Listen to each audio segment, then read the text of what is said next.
오늘 16장 전체만 해도 왕들의 이름이 한 4명에서 세분화시키면 한 5명까지 등장을 해요. 뭐 바하사, 또 엘라, 시므리, 오므리, 아합까지 등장을 하는데, 제가 지난주에 이렇게 표현을 했다 그래요. 저는 몰랐는데 딸내미가 웃으면서 그러더라고요. 싸잡아다 끝내시겠다고 했다고. 제가 왜 그렇게 표현을 했나 내용을 보니까 그렇게 표현할 만 하더라고요.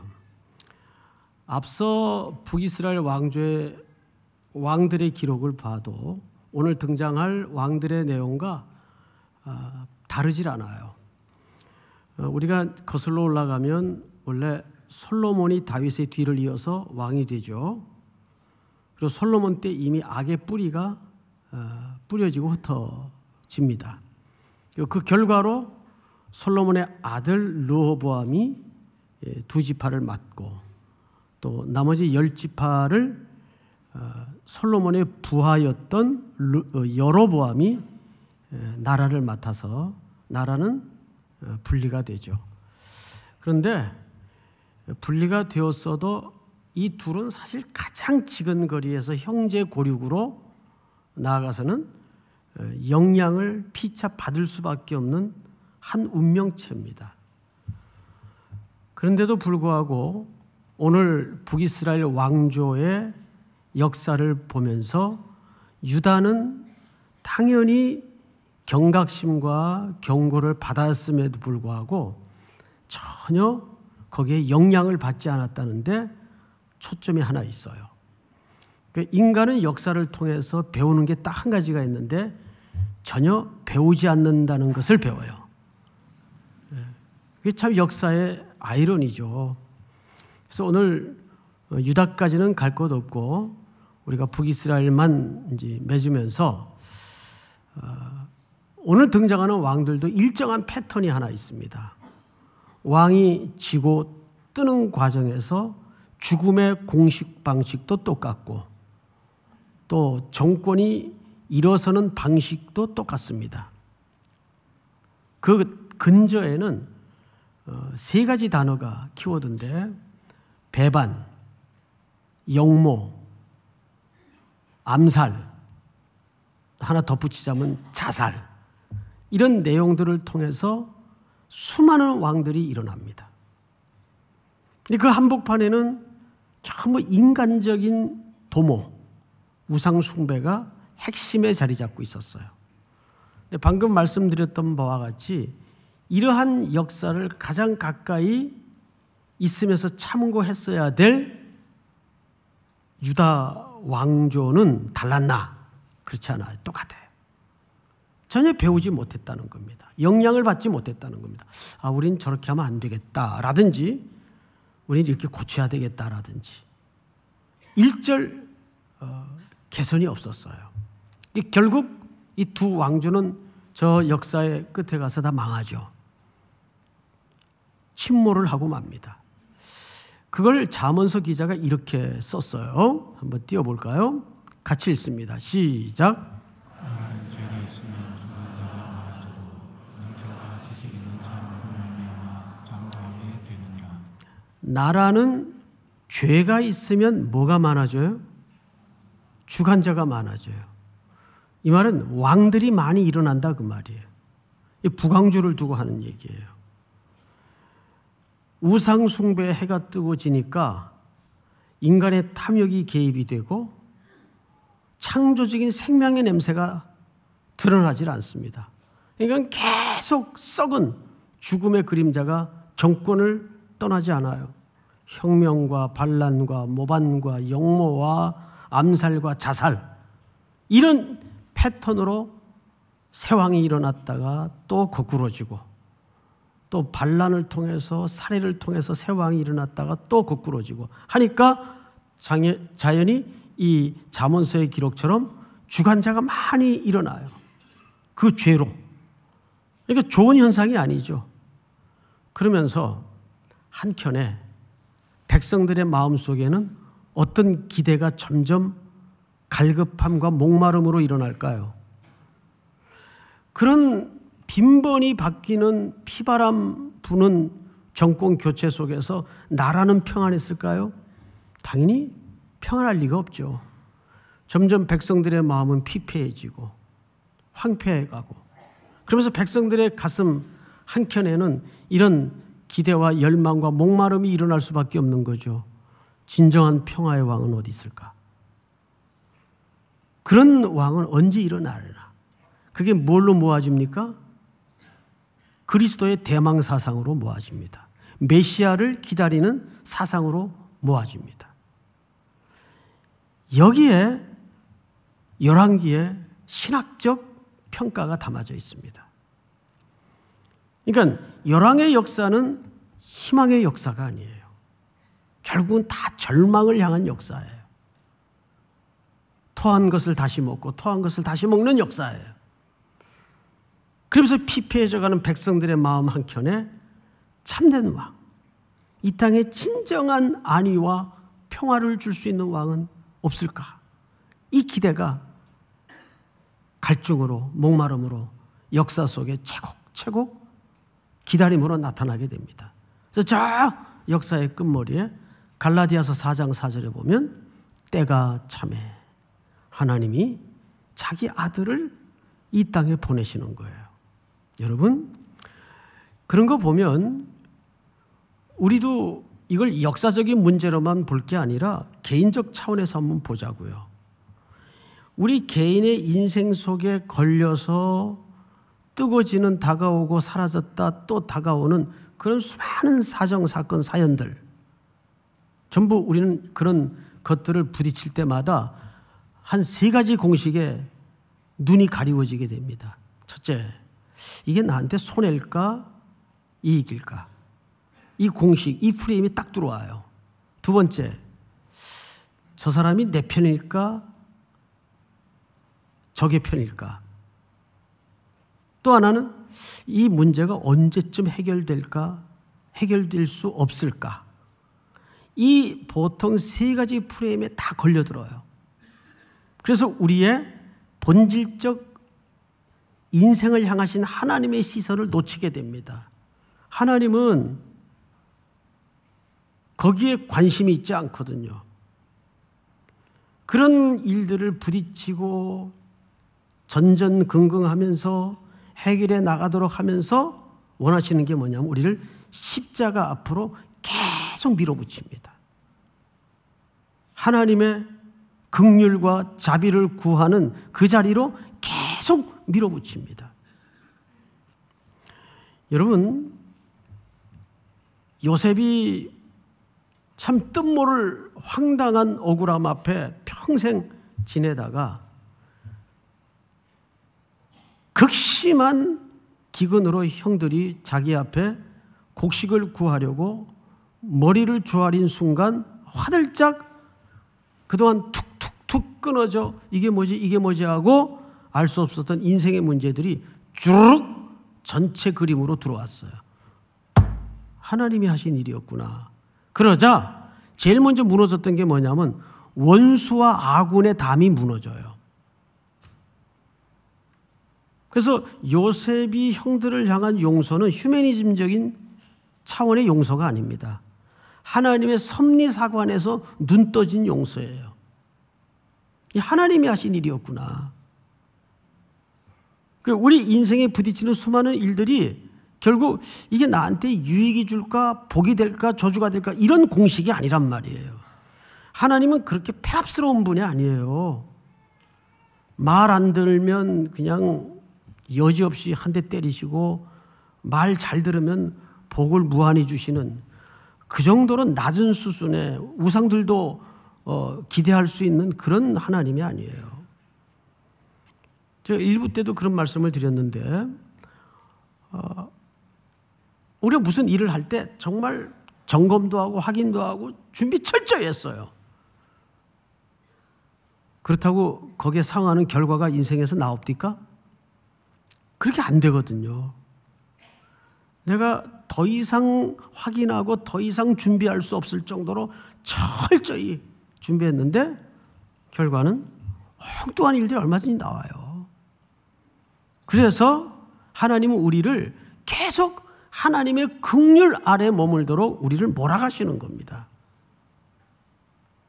그것이 솔로몬이 대오각성하고 인생 저 끝에 깨달았던 세 가지 단어예요. 야, 살아보니까 허무하더라. 살아보니까 인생이 모순투성이더라. 살아보니까 불확실하더라. 뭐 어느 구름에 비가 올지 모르겠더라. 열왕의 역사들을 통해서 결국 하나님은 첫 번째 신학적 관심이 우리 인생들에게 오실 진정한 평화의 왕을 바라도록 만드시는 겁니다. 그리고 왕들의 역사는 여기 지금 뭐 한 절 한 절 볼 것도 없이 똑같아요. 또 배반이 일어나고 살해가 일어나고 술 취함이 일어나고 우상 숭배가 일어나고. 왕들은 피해 혁명을 통해서 반란을 통해서 정권을 잡으면 제일 먼저 그 블레셋 땅의 최대의 그 팔레스타인 지역의 전략 요충지였던 기브돈을 에워싸고 공격하고 먹으려고 합니다. 이스라엘 왕들이 다 그것을 시도했어요. 결국 어떻게 됐나요? 못 먹었어요. 그리고 그 전명을 위해서 쏟아부었던 싸움, 희생, 눈물, 엄청난 재정 다 어떻게 됐어요? 헛것이 되고 말았어요. 다 허사가 되고 말았어요. 그러면 여러분, 계속 이 성경 기자는 왕들이 뜨거워질 때마다 일관되게 빼놓지 않는 문장 하나를 기억하셔야 됩니다. 여로보암의 길로 행하였더라. 여로보암의 길로 행하였더라. 왜 그럴까요? 이런 죄악들이 하루아침에 어느 날 갑자기 스프링이 튀어올라오듯 튀어올라온 죄가 아니란 뜻이에요. 다 답습이 되고 그것이 문화가 돼서 이제는 이 땅의 전통으로 자리 잡은 겁니다. 여러분, 그것이 전통이 되면 구조적 악이 돼요. 구조적 악이 되면 그 공동체에 속한 사람들은 이게 죄인지 아닌지 옳은지 틀린지 기준이 모호해지기 시작합니다. 그럼 이제 나라는 혼란이 일어나는 거죠. 이게 하루아침에 이루어진 답습된 죄악이었겠습니까? 그래서 여로보암의 길로 여로보암의 길로라는 문장이 떠나질 않는 거예요. 그러다가 결정적으로 이 사람들이 이제 시므리, 오므리 그리고 아합까지 오늘 왔어요. 아합까지. 아합 때에 그런 반복된 죄의 패턴이 축적이 돼서 결정적으로 16장은 어떤 사건으로 마무리되는지 한번 보실까요? 34절을 한번 보세요. 34절 우리 한번 같이 읽겠습니다. 시작.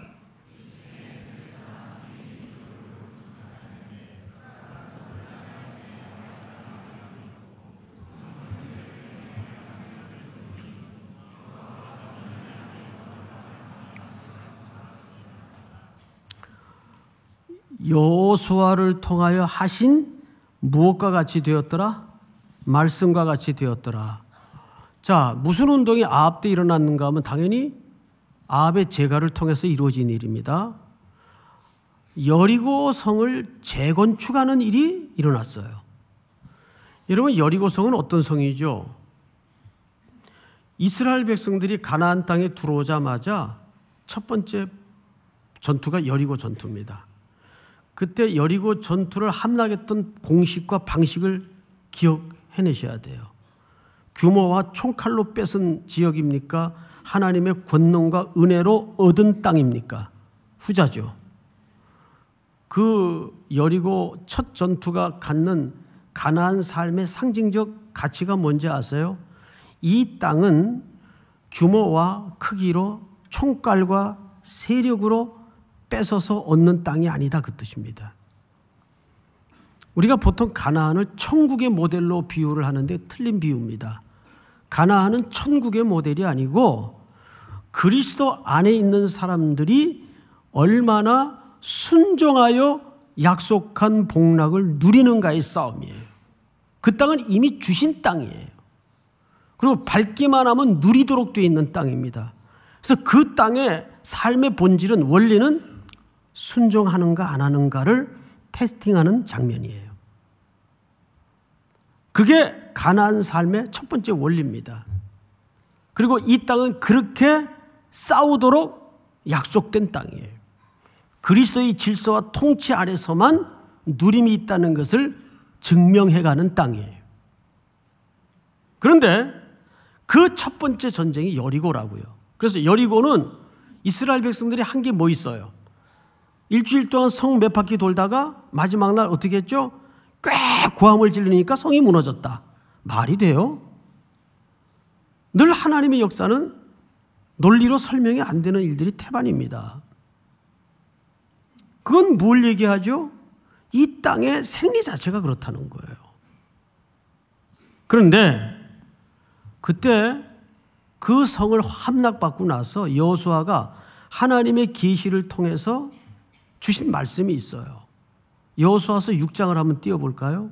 여호수아가 그때에 맹세하여 이르되 누구든지 일어나서 이 여리고 성을 건축하는 자는, 그러니까 지금은 무너졌으니까 다시 재건하는 자는 그 뜻이에요. 여호와 앞에서 뭘 받아요? 저주를 받을 것이라. 그 기초를 쌓을 때에 그의 맏아들을 이룰 것이요 그 문을 세울 때에 그의 막내 아들을 이루리라 하였더라. 자, 이게 가나안 전쟁 초기 첫 전쟁의 계시입니다. 그런데 오늘 34절을 보시면 이렇게 돼 있어요. 그 시대의 베델 사람 히엘이, 아합 시대를 얘기해요. 여리고를 건축하였는데, 짓지 말라 그랬는데 짓고 있네요. 자, 우선 여리고 건축이 갖는 의미를 좀 이해하셔야 돼요. 이 사람들이 갑자기 여리고를 왜 지으려고 했을까요? 여러분, 쉽게 얘기하면 이런 겁니다. 가나안 땅에 찬란했던 종교 르네상스를 다시 일으키자는 운동이에요. 온갖 세계의 모든 잡신과 우상들이 자유롭게 숭배되던 그 종교 르네상스를 다시 재현하고자 하는 운동이에요. 그러니까 이미 이때쯤 해서는 여호와라는 신은 여러 잡신 중에 하나로 혼합주의가 이미 깊게 들어와 있었습니다. 여로보암의 길을 따라서 조금 더 한 단계 더 거슬러 올라가면 솔로몬이 뿌려놓은 천여 명의 아내들이 가지고 수입해 들어온 그 신들이 이 가나안 땅의 하나의 문화가 됐어요. 문화는 전통이 되고, 전통은 오랜 세월 동안 백성들의 의식 구조에 깊숙이 아무런 죄의식 없이 자리 잡고 있었습니다. 그리고 지금 아합 시대에서는 아합의 아내가 누굽니까? 이세벨입니다. 시돈 여자예요. 역시 이방인입니다. 그러니까 역대 이스라엘 왕들은 왕이 되자마자 하나님께 나라의 안보를 의지했던 것이 아니라 전략 요충지를 확보하는 일, 주변 나라의 여인들을 우상과 함께 수입해서 아내로 삼았던 일, 이런 철저히 하나님이 기뻐하지 않는 방식으로 백성과 나라의 안위를 의존하곤 했습니다. 그 절정이 여리고 재건 운동이에요. 이 땅의 과거 매력적이고 찬란했던 그 종교 부흥을 다시 가져오자. 그래서 히엘이라는 사람이 책임을 맡아 그 성을 건축하기 시작합니다. 근데 오늘 34절에 보면 이런 일이 일어나요. 건축하였는데 그가 그 터를 쌓을 때에 맏아들 아비람이 죽어요. 자, 여러분, 터를 쌓을 때라는 말은 공사 중간입니까? 마무리할 때입니까? 시작할 때입니까? 시작할 때죠. 그럼 시작할 때 맏아들이 죽었다면 어떻게 해야 옳았을까요? 중단해야 옳았죠. 그런데 이 공사는 인간의 완악함과 불순종과 고집으로 밀어붙여집니다. 그리고 이제 성작 문을 달 때가 되었어요. 성문을 세울 때가 되었어요. 성문을 세우는 것은, 문짝을 다는 것은 공사 거의 마무리 단계입니다. 그럼 그동안 공사가 중단되었다는 얘기예요? 그냥 일관되게 밀어붙여졌다는 얘기입니까? 밀어붙여졌다는 얘기예요. 그 인간의 그 악, 죄의 끈질김, 이런 것들을 설명하는 거예요. 여기에는 더 근본적인 문제가 있죠. 하나님의 말씀이 전혀 무시된 시대, 계시가 가르쳐지지 않은 시대. 이미 여호수아 때 이 말씀은 명시되었습니까? 안 되었습니까? 명시되었어요. 당연히 백성들에게 이것을 외워 들렸겠죠. 그러나 하나님이 왕대접 받지 못하던 시대였어요. 하나님이 주인 되지 못하던 시대였어요. 그리고 이 성은 문짝을 달 때까지 추진되고 완성됩니다. 그때 어떤 일이 일어나죠? 여호수아의 계시의 말씀대로 그 성문을 세울 때 막내 아들 수굽을 잃었으니 여호와께서 눈의 아들 여호수아를 통하여 하신 말씀과 같이 되었더라. 자, 사랑하는 성도 여러분, 여기서 우리는 이 열왕기상의 개론 공부를 다시 한번 해야 됩니다. 지난주에도 말씀드렸던 내용일 텐데 열왕기라는 책은 언제 쓰여졌다 그랬죠? 포로기입니다. 결국 유다도 망하고 이스라엘도 망해서 끔찍한 포로 생활을 지금 하고 있는 중이에요. 이때 이들이 흔들렸어요. 신학적으로 흔들렸어요. 어떻게? 고대 전쟁은 나라와 나라 간의 전쟁이 아니라 그 나라 신과 그 나라 신의 전쟁이에요. 당연히 이들 인식세계 속에는 누가 진 거죠? 하나님이 진 거예요. 전능하신 하나님? 웃기지 말어. 하나님이 어디 있어? 계시다면 우리를 이렇게 피눈물 나는 역사의 풀무에 던질 수가 있어? 흔들려 버렸어요. 그때 선지자의 손으로 붓을 들게 해서 이 열왕기상이라는 계시의 말씀을 쓰게 하고 당연히 첫 번째 독자는 포로들이에요. 흔들리고 있는 포로들. 그들이 지금 이 글을 읽고 있습니다. 어떤 마음으로 읽었을까요? 우리의 이 피눈물 나는 결과가 말씀의 성취구나. 우리가 하나님의 말씀을 무시했구나. 하나님은 살아계시구나.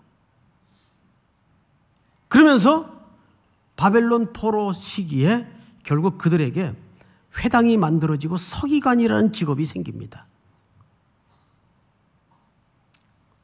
서기관은 뭐 하는 사람들이에요? 말씀을 기록하고 말씀을 가르치는 사람들이에요.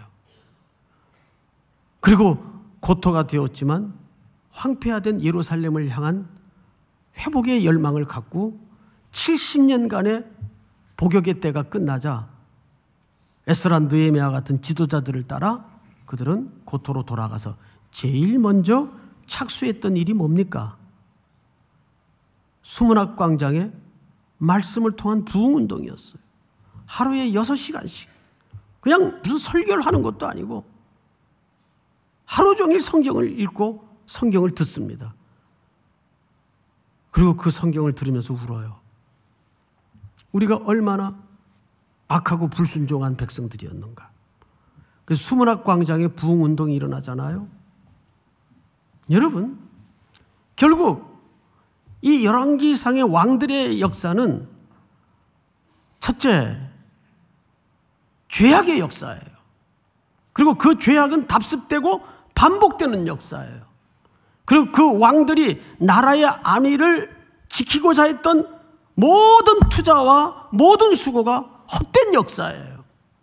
그럼으로써 백성들의 마음속에 채곡채곡 그런 혼란스러운 역사를 겪어내면서 진정한 왕, 우리에게 진정한 안위와 푸른 초장 맑은 물가로 안내할 그 왕은 언제쯤 우리에게 오시려나.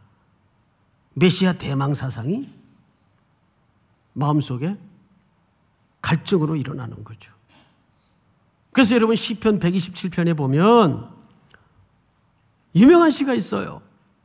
여호와께서 집을 세우지 아니하시면 세우는 자의 수고가 헛되며. 여호와께서 성을 지키지 아니하시면 파수꾼의 경성함이 허사로다. 너희가 일찍 일어나고 늦게 놓으며 수고의 떡을 먹음이 헛되도다. 몇 번 나왔어요? 헛되도다가 3번 나왔어요.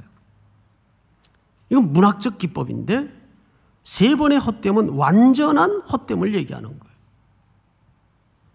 인간의 모든 수고는 헛됨이에요. 그리고 그 다음 절이 백미죠. 그러므로 앞에 얘기 어떤 결론일 거란 말이에요. 여호와께서 사랑하시는 자에게 잠을 주시는도다.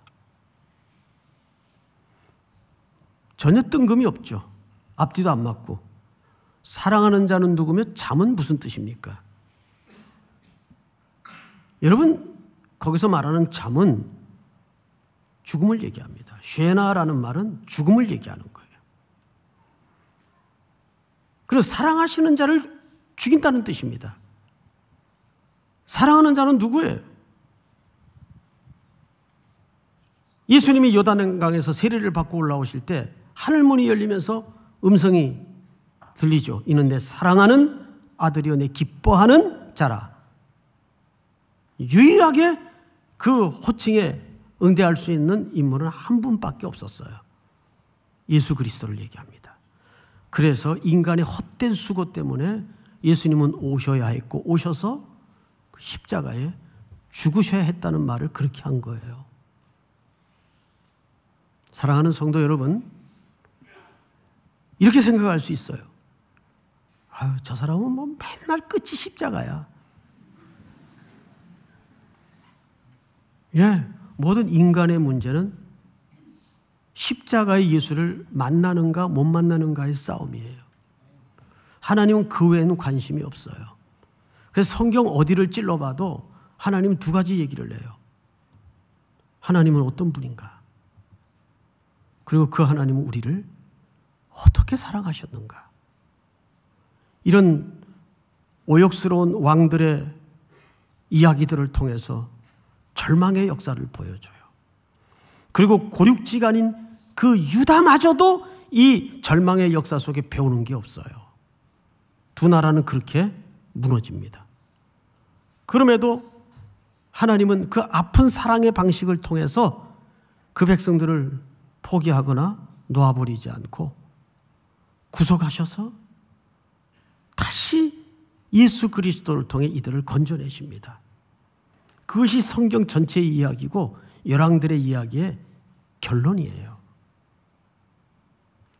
우리는 이 자리를 떠나기 전 2가지 생각을 가지고 기도하고 일어섰으면 좋겠어요. 첫째는 결국 그들은 그런 포로 생활 속에서 뭘 봤죠? 우리가 말씀으로 돌아가야 되겠다. 하나님의 말씀의 불순종의 결과가 지금 자기들의 모습이에요. 이보다 더 확실한 교훈이 또 있을 수 있을까요?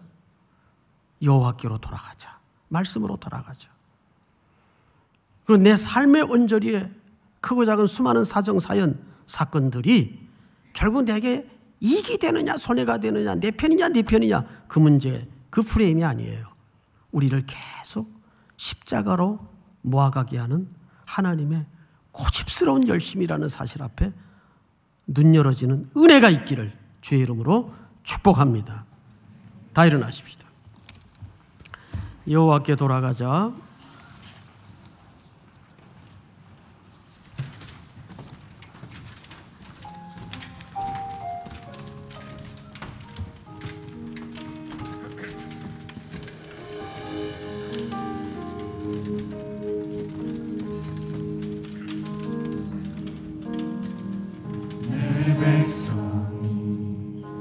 나를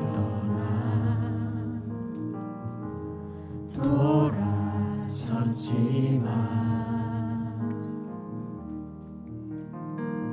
내 사랑이 내 백성을 포기 못하니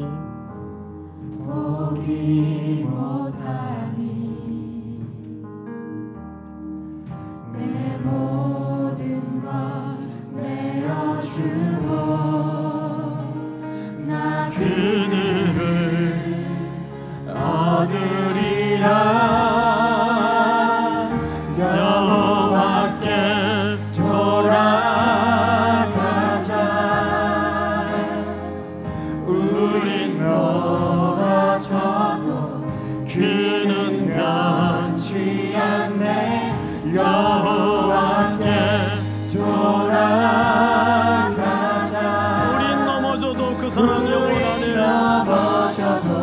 그 사랑 영원하네.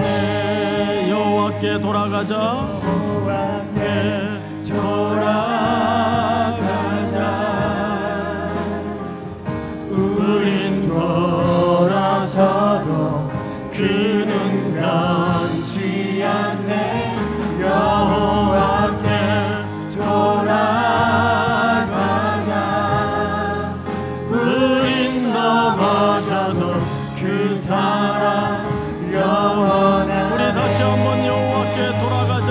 여호와께 돌아가자. 우린 돌아서도 그는 변치 않네. 여호와께 돌아가자. 우린 넘어져도 그 사랑 영원하네. 우리 한번 기도합시다. 고요히 눈을 감고 열왕기 왕들의 이야기를 마치면서 기독교적 시간과는 결국 종말론적 시간관입니다. 절망을 향해서 이 역사는 흘러가고 있지만 밤이 깊으면 새날이 오듯 그렇게 주님의 날은 도래할 것입니다. 우리는 그 사실, 그 약속을 확실히 믿습니다.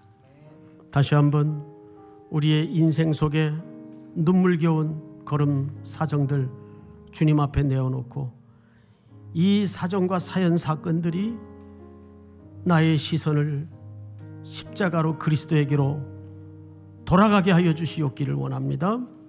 또 한 주간 살아낼 여러분들의 자질구레한 일상서부터 엄청난 사건까지 주님 앞에 내려놓고 하나님의 자비와 긍휼을 구하게 하여 주시옵소서. 여호와께 돌아가는 우리 모든 인생의 초점을 회복할 수 있도록 인도하여 주시옵소서. 우리 한번 주여 부른 다음에 소리내어 기도합시다. 주여. 하나님 은혜를 진심으로 감사합니다. 기승전결 예수가 되게 하시고